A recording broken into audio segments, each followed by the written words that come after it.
You are listening to Insights from the Conference Board. Hello, and welcome to this episode of Insights, a product from the Conference Board. My name is Annette Stube. I'm a Council Director here at the Conference Board, working with global women business leaders, European HR executives, and global CHROs. As we embark on International Women's Day, I'm delighted to welcome you all to join a conversation with an inspirational role model, a leader in her field, and a global expert on sustainability. So let me introduce you to Annette Stube, who joins us today from Denmark. Annette is the former head of sustainability for AP Moller-Maersk, a social impact fellow with the University of California, an adjunct professor at the Copenhagen Business School, and a member of the expert network at the United Nations Global Impact. She is a wife, a mother, and an avid reader. Annette, welcome, and thank you for joining us today. Thank you for inviting me. I'm really delighted that you're able to join us, and I know that people are very keen to hear your story. So perhaps we should start at the beginning. Could you perhaps give us an idea of your background and perhaps your career journey to date? Sure. I have a background education as a psychologist, so I specialized in organizational psychology. And my career idea was that I wanted to become an HR manager like you, actually. And so I started out working with something completely different because there were no jobs for people like myself at the time. So I started out working at something called SOS International, which was emergency aid organization. And still running today, I think. It is, sure, SOS, yeah. So helping Scandinavians abroad when they are ill or having troubles with their cars abroad. So I was a supply chain manager in Eastern Europe and Africa. And I was managing 200 external nurses and doctors.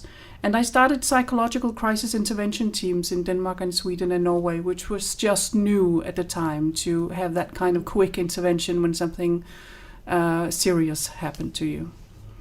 But of course I wanted to go on and be an HR manager, so I couldn't stay there forever. So I moved to Novo Nordisk after a couple of years, which was the place to work in Denmark at the time, probably still is. So just for our listeners, Novo Nordisk is a big pharmaceutical company. It's a large pharmaceutical company focusing on diabetes care. I got an HR job there for a couple of years. And then I fell in love with my manager, which, something that can't continue, no, obviously, so I had to find another job. And just at that time, they were looking for someone to work with the first social report. Novo Nordisk had worked with environmental reports for a number of years. But at that time, it was felt that social side was important as well. And they looked for someone within HR because at that time, it was all about the people in your company. So I moved, and that was really the beginning of my career within sustainability. And from then on, there was a team in Novo Nordisk where we basically developed what became the triple bottom line. Started out with the reporting, but then, of course, quickly turned into more strategic issues and starting to basically understand what that was for a corporate, because there were no books about that at the time. Nobody had done it, really. So we were threading a new path, if you will, together with a few other companies at the time. And that was just very, very exciting to start that up and find your way around it in a way that made sense to the company as well.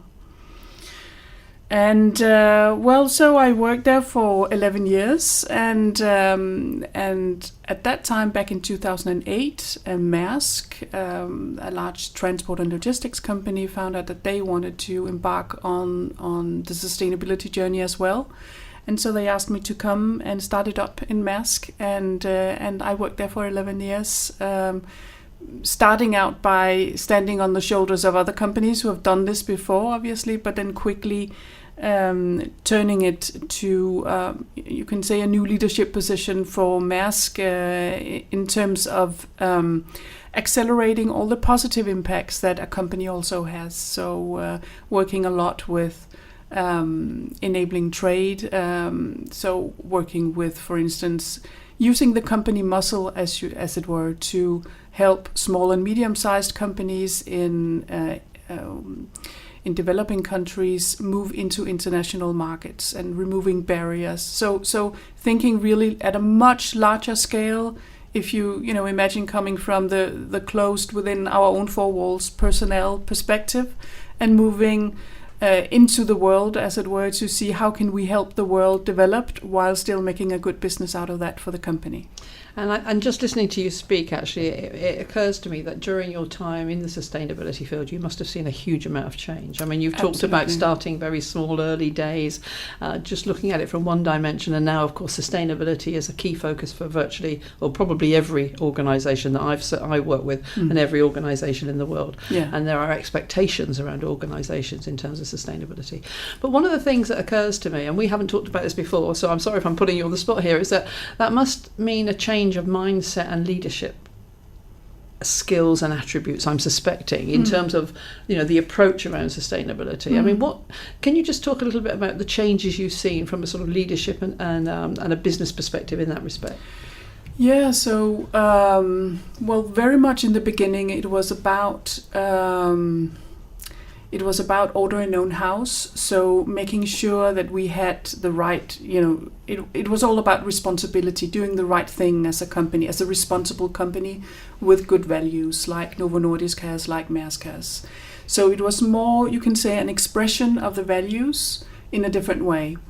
We began to see outlashes against large companies like Nike and their supply chain problems in China and other places. And of course, a lot of companies understood that was something that they had to look into as well. So moving slightly outside your own walls into your supply chain and understanding, what you did as a buyer also impacted other people down the supply chain. So there were things you could do and require from your suppliers that actually meant that there were better working conditions for their workers, that they didn't pollute the local rivers and so on. So responsibility moved, you can say, from inside the company to outside the company. And that has continued, if you will, during the last 20 years, that the requirements of the responsibilities that society sees that companies should take has increased enormously. And today, where in 2015 we got the Sustainable Development Goals from the UN, that's really an expression of the world coming together saying this is what the world needs. And it has been made very clear by the UN that can never be done without the interaction and intervention of business. And so today you will see that not only is it a sort of a requirement or expectation of business that they have to step up, it's an expectation of the world that we will not be able to succeed if business doesn't get in. So it's not just a reputational issue for the single company, it's actually a requirement for us to succeed as a global community. And so that must then put more pressure, if that's the right word, and certainly more scrutiny on people who are leading businesses. Sure. In terms of their personal approach, their leadership approach, the way they run their organisations. Yeah. And I suppose for anybody listening, it will be food for thought around, leaders for the future certainly need to be very tuned into what the expectations are, especially in this space. Absolutely. Okay. Yeah. Look, let me move on a little bit, because obviously you've got a very impressive career. There's no doubt about that. But what is it that inspires you, Annette? What is it that really fires you up? What's your passion? Well, I'd have to say that's sustainability. It is global sustainability. It's social justice. That has been in my stomach all along, and probably put me into HR as well initially. It's very corny, but it is actually, to work for a better world. And I feel very lucky that I have that as my profession and not just something I have to do when I get home or, supporting an NGO with funds or whatever. And the area you can say that I have specialized in is not just working to make a better world, but actually doing it in a way that makes sense for the companies involved as well, because only then does it become really sustainable. So that's my passion. Right. And I think people listening to this will hear that coming through, very, very strongly. Let's talk a bit about your career, because you are a very successful female role model. There's no question about that, and a very senior leader in your field and an expert. But there must have been times in your career when you were challenged, and there must have been difficult situations that perhaps you had to deal with. Can you share some of those things with us? Yeah, of course. There have been many of those, of different kinds. One that comes to mind is, I think that was in 2015-16, when we in Maersk decided to engage with ship recycling in a more comprehensive way than we've done before. So Maersk has for many years had a responsible ship recycling policy. And at that time, we decided that we wanted to create better conditions for people and the environment in basically 3 beaches in Southeast Asia, where 85% of all vessels are being scrapped even today, under very bad conditions. And when you say bad conditions, are you talking about from a human rights perspective? Human rights perspective, anything from very, very poor health and safety to polluting the environment in a very bad way. Right. And we decided to do something about that, and started making contracts with some of the yards there that had agreed to improve and agreed to invest in improvement as well. And in just a very short time of 10 months, they had managed to come up at international level on all accounts. And they did this because now they had a customer who was willing to pay the extra buck for that. But basically all the investment they made themselves. We had people on the ground training them as well, but also supervising everything that happened. We had the right to stop work. And when you have all these conditions right, then you can actually make improvement in a very, very short time. So in itself, that was the greatest sustainability program I think I've ever been involved in, because you could see improvements, very concretely, very fast. But it was also a huge challenge, because obviously this was considered very contentious by a lot of people in the public, and especially the media, a few NGOs as well. And why was that? Well, because it was seen as if Maersk gave up on its commitments to being a responsible company. It was seen as if now we just want to go the cheap way and scrap our vessels where everybody else is scrapping them. And that was not the case. There were very serious work going into it, just even before we started, and especially during the scrapping, of course, as well. And so I especially remember when this came out, and we had been very open about it. We had sent out letters to NGOs, to media, to anyone who might be interested in this, saying this is why we are doing it, this is how we are doing it. We're very open about it. We're going to disclose everything we do, and so on. And still, there was this appetite for making a media scandal. So a couple of the media joined up with an NGO and basically turned this around and turned it into a big scandal where the headline was that Maersk is now stepping down from its standards and from its commitments. And presumably you were at the forefront of this. I was, and I had been working with media before, so I had some experience with that. But that was much harsher than anything I'd ever tried before. And in that situation, you are confronted with lies. You are confronted with people who know better, who say something else because it will make better headlines, and that just that was very difficult for me to tackle, because it was so wrong. Not to speak of the fact that it might even dissuade other companies to doing the same thing, to actually make sure that this program could develop and progress and be much larger. But a lot of companies then had to hold back because they didn't want to go into the same shitstorm, basically. Right. So that must have been a time of huge pressure for you. Yeah. I mean, professionally and personally. Sure. So how did you deal with it? Well, importantly, I had full backup from my management, and the CEO, the chairman of the board came personally and backed me up and said, we are doing the right thing. Let's continue to do that and so on. We'll stand this through. So that was very, very important to me. I had a great team as well, who knew what they were doing, which was very important.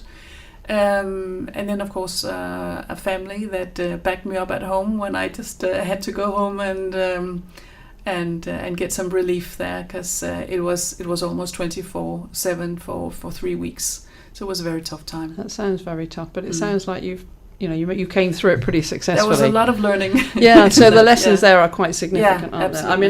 they? I mean, again, as I'm listening to you, the first thing that sprung to mind was courage. Courage, and I guess tenacity would be another one. Yeah. But what else would you say that you learned through that time? Well, for me, it's about remembering what the right thing to do is, and keeping your nose in the track, and not jumping on to the hysteria, if you will. Because I can understand why people would feel the way or some people felt the way they did in terms of, not fully understanding the situation. And maybe, we were not able to fully explain what it was that we were doing in the right way. But all the time being sure with yourself that you are doing the right thing. I think if you have that feeling, you can, stand up against most things. So it's about belief, I guess, is what you're saying. Yeah. That's a really, really, really good story. And, so and thank you very much. having facts to build that on. Yes, so of it's course. not just, an aspirational thing, but actually, I'd seen the changes that it brought with it on the ground. So for me, it was an obvious thing that we needed to do this. So I guess the other lesson there is evidence, data, facts, Absolutely. not emotion. Yes. And being able to demonstrate your case in a very clear way. Yeah. Thank you so much for sharing that. What about people or individuals who've helped you through your career? Either, I don't know if you've had mentors or particular leaders that have helped you, or other people that have helped you throughout your career, and how they might have done that. So for me, that has always been my husband. He actually started out by derailing my career, obviously, when I was in HR with him. But this is the man you fell in love with? We married eventually. This is a great story. And we're still together, yes. So, and he continues to be the best support I can get through all these times. And, he's really my best sparring partner and support, even, both in good times and in bad times. So I know I can always rely on him, that it's a very safe place to be. Well, that's good. And what about your role as a leader in terms of helping other people with their career? I mean, how do you see yourself in that role? Well, that's something that I've grown into in a way. And you can say when I started in Maersk, it was a bit, you come to this very, very large organization. There were 120,000 people working there at the time when I started, and a huge, a jewel in Denmark, a very big organization in a very small country. So, you're a bit humble when you come into that position. And very quickly it dawned on me that I was the one who knew most about sustainability here. And it was expected from me that I stepped up as a leader as well, and not just as a specialist, which has more been my role in Novo Nordisk. And that was a defining moment for me when I realized that. I don't think anything particular, there wasn't any special situation, but it just dawned on me, after a few months, that was my role now. And that changed things for me. It changed perspective in a way, and also for my employees and for people who came. And obviously this is something that, sustainability touches a lot of people in any organization.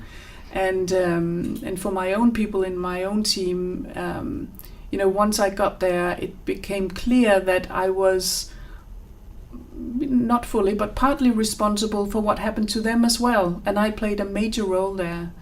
And so I've always been very keen to, do all the development conversations and basically taking my leadership role very seriously. I considered it my second profession.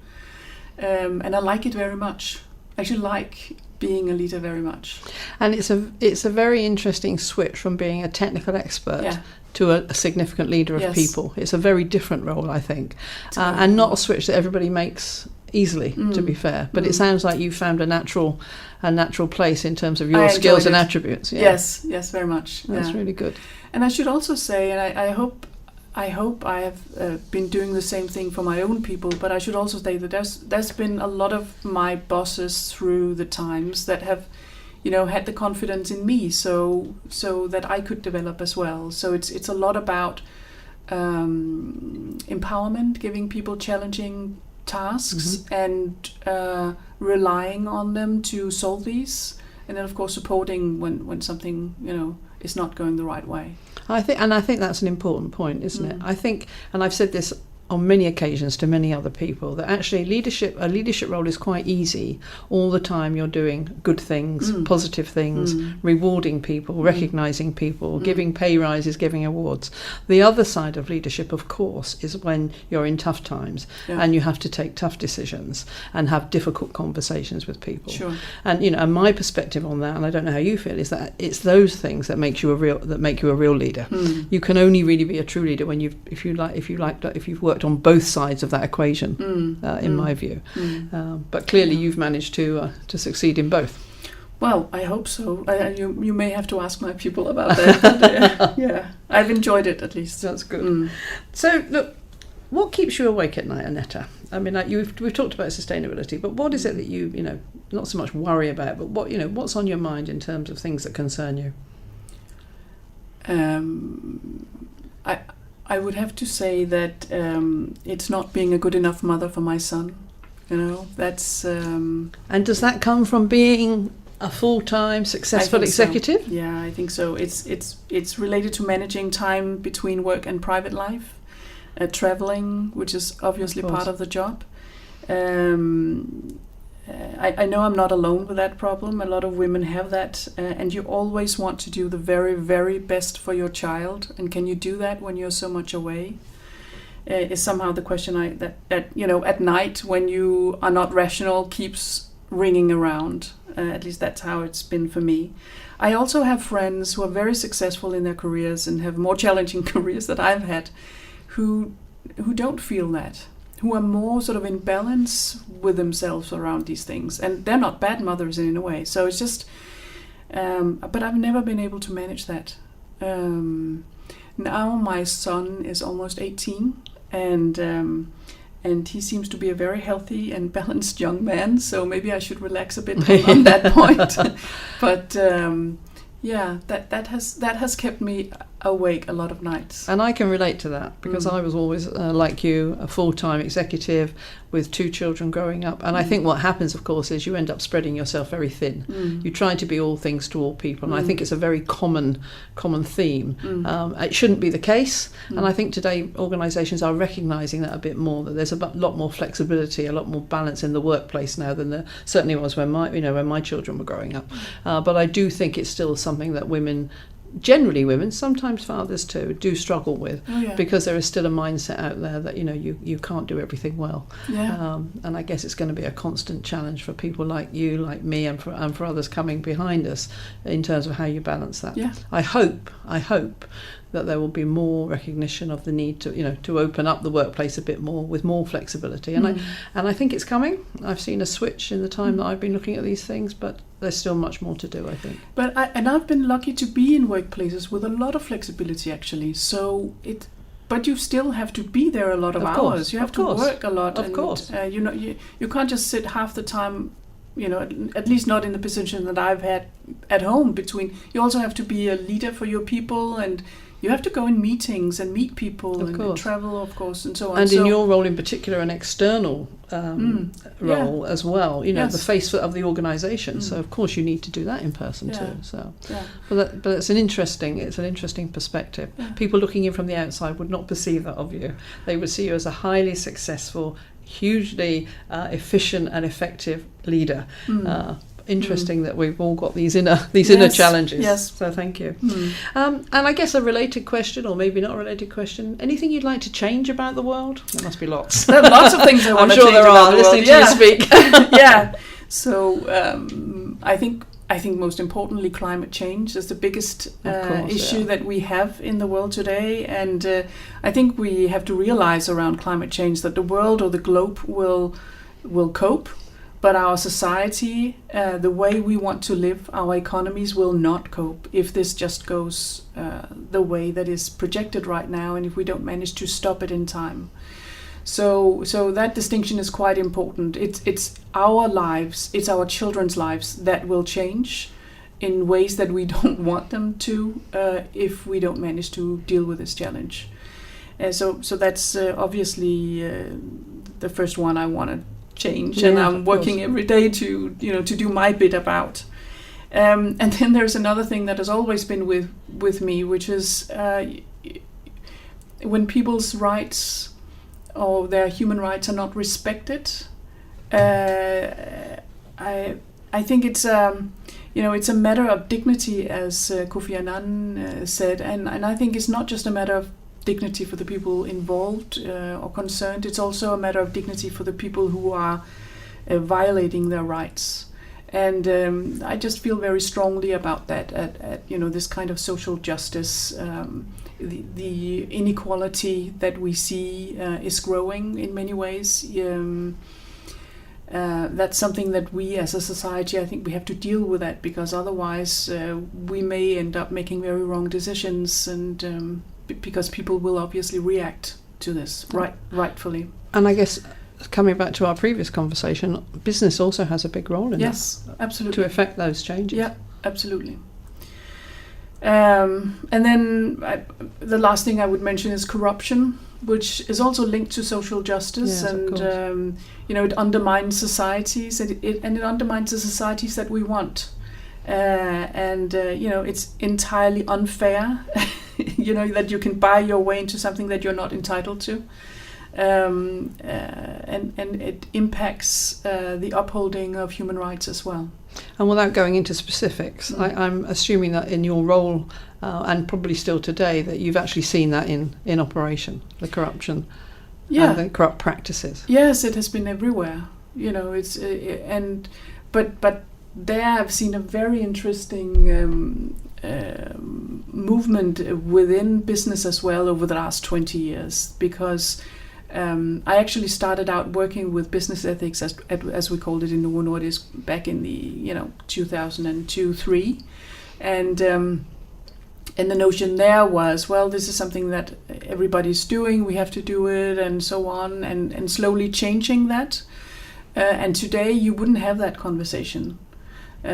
But of course, back in '98, you could deduct facilitation payments from your taxes, from your tax payments in Denmark. That was only '98. Yeah, which is not that long ago when you think about it. No. So there's a real mindset change that has been going on, at least within international business, for the last 20 years. Which is good. Has been huge. Yes. Yes. Well, that's good news. Yeah. But presumably there is still more to do. Of course, yeah. Good, thank you.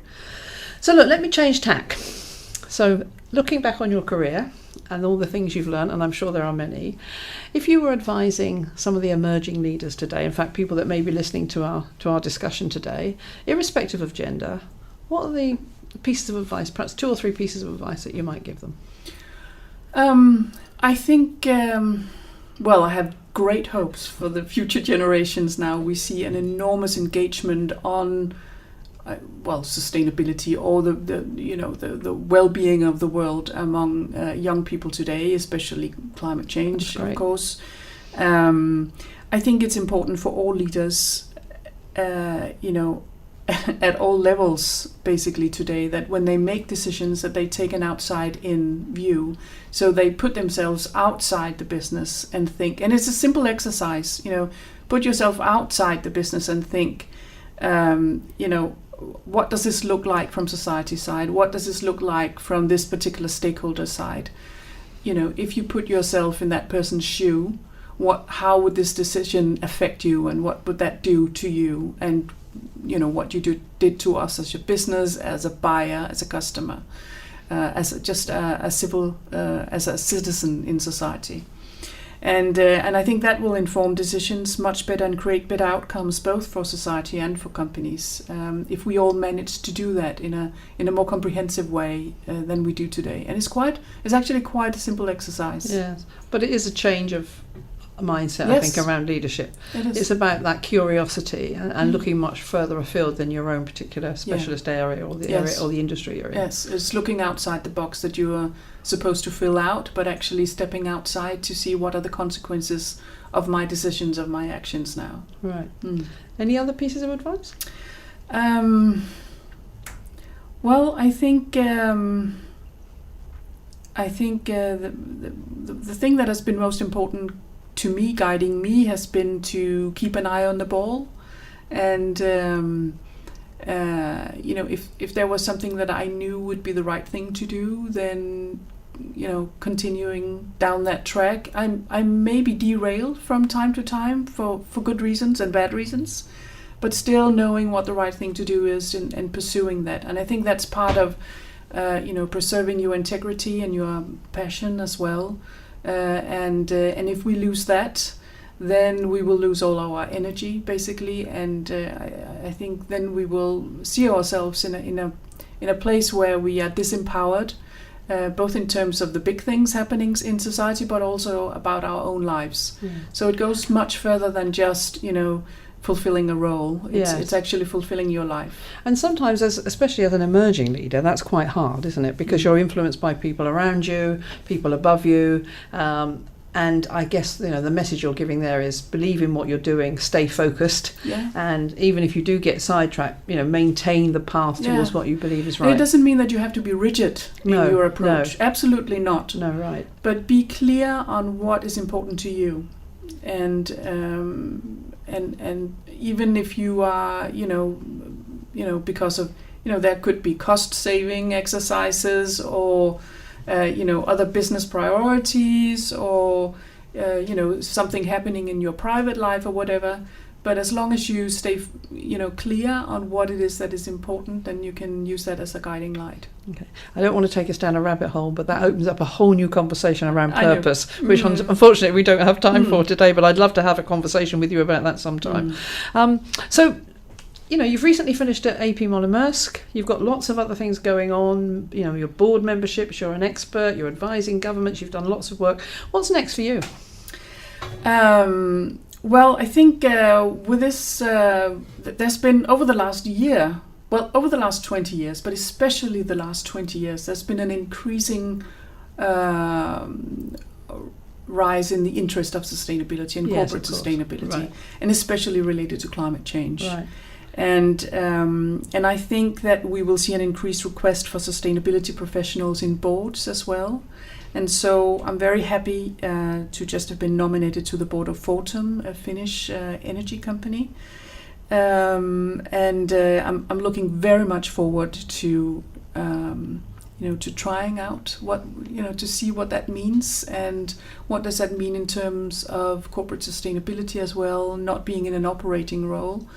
I would still like, for my own career to continue in an operating role for the next 8 to 10 years, and then perhaps move broader into board positions. But at this point, I'm just looking very much forward to finding out what that means and in exploring that, and then we'll see.